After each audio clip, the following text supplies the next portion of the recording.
Another person who suffers from WWE's creative direction is a favorite of mine, apparently not the watchers of the newsletter, or readers of the newsletter, rather.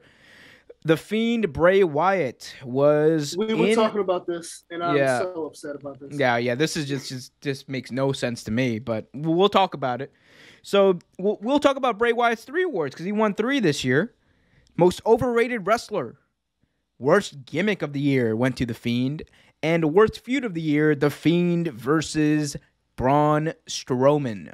And while I will agree that the feud that he had with Brawny the Strowman was not the best and probably deserves that place, I could see it. What I won't stand for is The Fiend being overrated and being voted worst gimmick, because that is quite frankly one of the most creative gimmicks in pro wrestling today. The thought that's been put into it, you can see, like, I know the whole Firefly Funhouse match at Mania was extremely controversial. I personally thought it was amazing because if you break down the different elements of that match, it was crazy. And I think Cultaholic did a video where they broke it down, and like that's probably a great source for people to go to learn more about that. But I just don't see it. Like, most overrated wrestler of the year, Bray Wyatt. I could argue the other way around. He's probably the most underrated wrestler of the year because of all the shit that's been thrown his way. But you have so many other people. Braun Strowman, fucking Goldberg got a title run in 2020. In 2020, and you're saying he's not more overrated than Bray Wyatt? I don't get it. Worst gimmick. We'll talk about the gimmick in a second, but Trev, go off, man. It's okay. So I have so many things to say, but I'm gonna actually keep it to a very, very low tone. Like you said, I agree. Worst feud. You could have done so much with that feud. Braun Strowman, another wrestler, they do nothing with. You can do so much with that. But worst gimmick, come on. It's one of the most innovative, creative gimmicks I've ever seen. Like, if you really want to talk about worst gimmick, Husky Harris was awful. Terrible gimmick. Awful. Continue. Oh, yeah, and look, for people who don't get the Fiend gimmick, let me kind of explain to you, like, the roots of it and, like, what it means.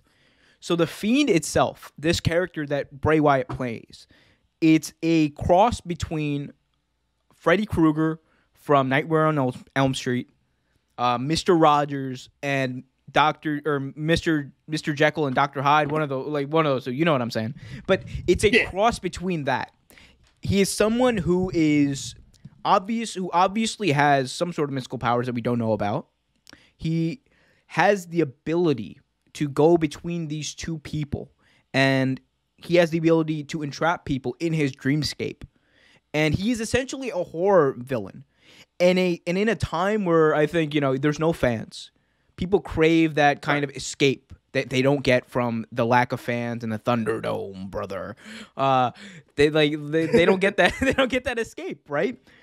I think WWE dropped the ball on this. I will say this. The vision that the Fiend had and that Bray Wyatt had, I think, was great. Because what is he doing? He wasn't just going out there and, going against random people. Bray Wyatt consistently in his career, like ever since he made this transition from the Fiend, has gone after people he has feuded with and lost to in the past. Number one, his first feud, the first person he squashed was who? Finn Balor. Yep. Beat him at SummerSlam 2019, I believe, and it was shocking. Next, goes after John Cena. We all remember their match from WrestleMania 30 when Cena wouldn't lose to him. Next, he goes after Braun Strowman. They've had a history. Braun left the Wyatt family, and that was the whole premise of that entire storyline, that entire feud. Then he goes after Randy Orton, the man who beat him and ruined his original title run as Bray Wyatt. So the vision of this feud, the vision of these feuds, it's meticulously laid out. You can tell where Bray wants to take this. The issue is you get terrible shit like that swamp match that he had with Braun Strowman. You get terrible, like, Ultimate Warrior level stuff with the blood coming out of Orton's mouth. You get terrible stuff like Bray Wyatt being forced to wrestle as Bray Wyatt, even though I get the logic behind it. You kind of want to you want to have these matches that enrages Bray Wyatt to the point where he has to go and tap into the Fiend. But at the same time, to say he's overrated is false.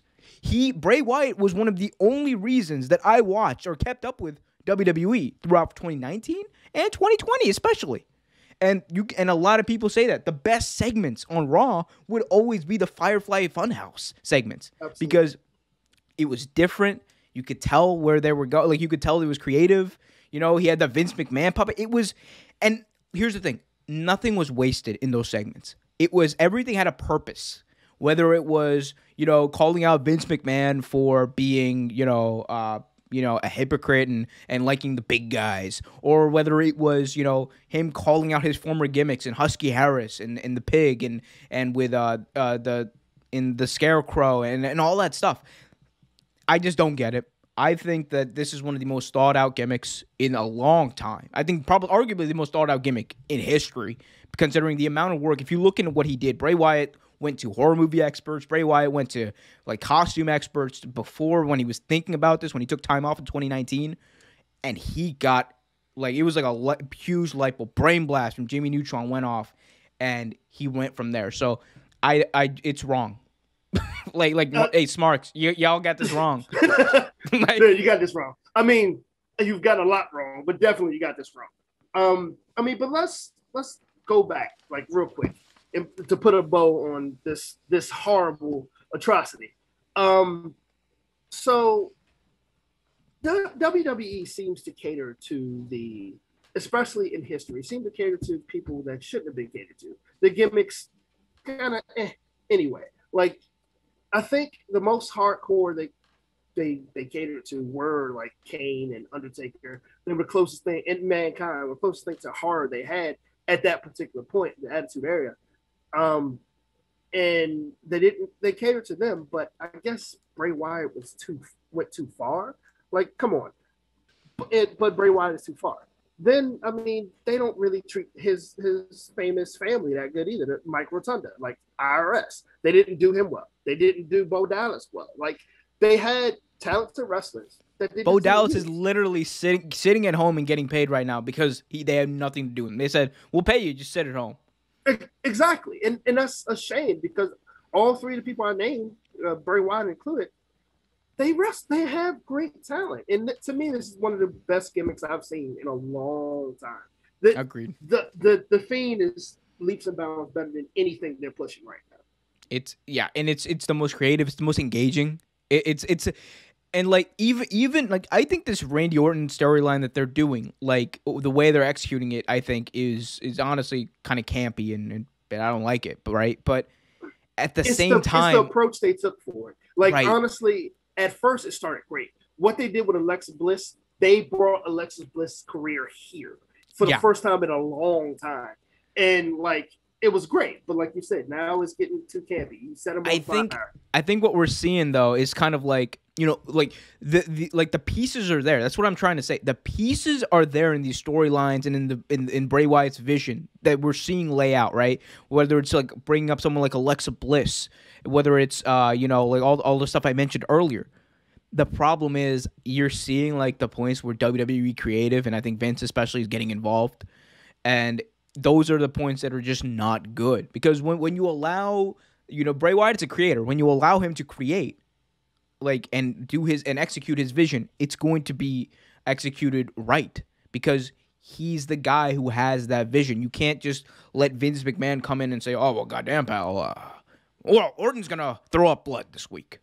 Right, that's gonna be scary, but it can't be blood. It needs to be black."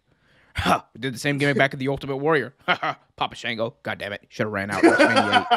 Oh, God, Papa Shango. Thanks for watching this video from Real Take Sports Talk. Remember to like, share, subscribe, hit that notification bell so you get notified whenever a new video is released. Also, remember to check out our live show every single Thursday at 8 p.m. right here on the YouTube channel. And remember, keep it real.